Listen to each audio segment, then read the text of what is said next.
Olá e bem-vindos! Ora bem, hoje vamos deitar as mãos a um western de 1954 que, olha, ainda hoje divide opiniões, Rio Sem Retorno. Estamos a falar de um filme que junta dois gigantes, Robert Mitchum e Marilyn Monroe. Mas o mais engraçado é que, desde que saiu, o filme tanto levou elogios como foi arrasado pela crítica. É um legado complicado, para dizer o mínimo. E a grande questão é mesmo esta. Como é que o mesmo filme pode ser visto como uma aventura agradável e, ao mesmo tempo, uma confusão embaraçosa? Quer dizer, de um lado é uma aventura cativante, do outro é uma produção que, dá um bocado de vergonha alheia. É isto que vamos tentar perceber. Então, para começar a desfiar este novelo, nada melhor do que olhar para as críticas. E acreditem, o fosso entre as opiniões é uma coisa impressionante. É mesmo raro ver um filme descrito de maneiras tão, mas tão opostas. E o contraste, bem, salta à vista. De um lado temos palavras como agradável, charmoso, deslumbrante. Do outro o filme é fraco, fuleiro e até grotesco. E a química nos protagonistas. Para uns espetacular, para outros completamente superficial. Esta confusão, esta dualidade, está em todo o lado no filme. Claro que no centro disto tudo estão as estrelas, não é? Robert Mitchum e Marilyn Monroe. A relação entre eles, a química no ecrã, é talvez o ponto que gera mais discussão. Vamos lá ver o que se diz sobre isso. Ok, então há muita gente, tanto críticos como público, que adora a dupla. A ideia é que a combinação do estilo assim mais cool, mais lacónico do Mitchum, com o carisma avassalador da Monroe, funciona às mil maravilhas. Para este lado da barricada, a química deles é o que realmente carrega o filme. Mas depois, temos o outro lado. Há quem ache que a escolha da Marilyn Monroe para este papel não faz sentido nenhum. A crítica principal é que a personagem dela parece estar ali só por uma coisa, explorar a sua imagem de sex symbol, e para muitos essa abordagem esvazia completamente a história de qualquer credibilidade. E esta controvérsia atinge um pico numa cena que, sejamos honestos, visto hoje em dia, é muito problemática. Há um momento em que a personagem do Mitchum basicamente se força sobre a da Monroe. Os críticos da altura e de hoje usam palavras como desconcertante, grotesco.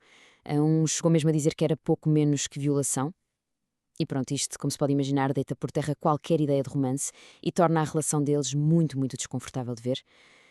Muito bem, vamos agora para a parte visual do filme e aqui a história repete-se. É outra daquelas áreas que divide completamente as águas. Há quem adore e há quem deteste. Bem, há uma coisa em que quase toda a gente concorda. As paisagens são de cortar a respiração. O filme foi rodado no Canadá, em CinemaScope, e as vistas são, uau, absolutamente incríveis. Aqui não há discussão. Tanto os que gostam como os que não gostam do filme elogiam a beleza das filmagens exteriores. Só que, e há sempre um só que, neste filme, todo esse esplendor é constantemente interrompido. De repente estamos a ver o rio, as paisagens reais, e no minuto a seguir corta para uma cena de estúdio com umas projeções de fundo que se nota a léguas, que são falsas. Esta mistura, este contraste abrupto, quebra totalmente a magia. Para os críticos isto dá um ar muito feio e amador ao filme. E a história em si? O argumento? É uma aventura que nos agarra ao ecrã ou é só uma desculpa esfarrapada cheia de atalhos e conveniências?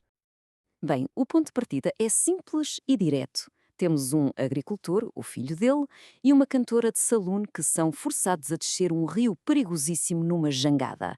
Estão a fugir de um lado, a procurar vingança do outro. Parece a receita clássica para um bom western de aventura, não é verdade? Pois, o problema, segundo os críticos, está nos detalhes.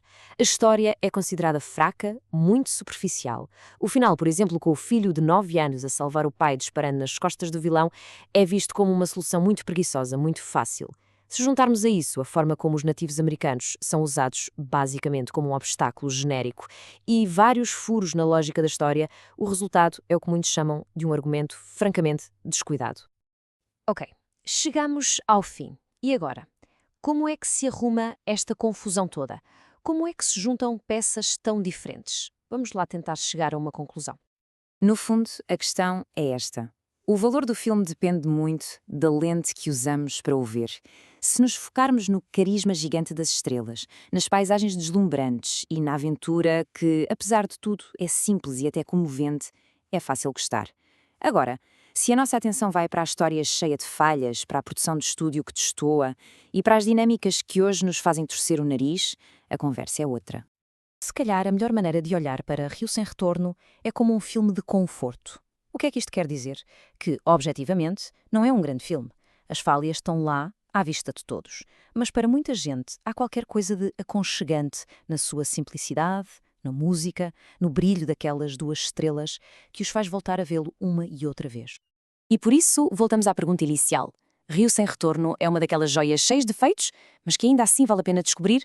Ou é só um desastre muito bonito de se ver?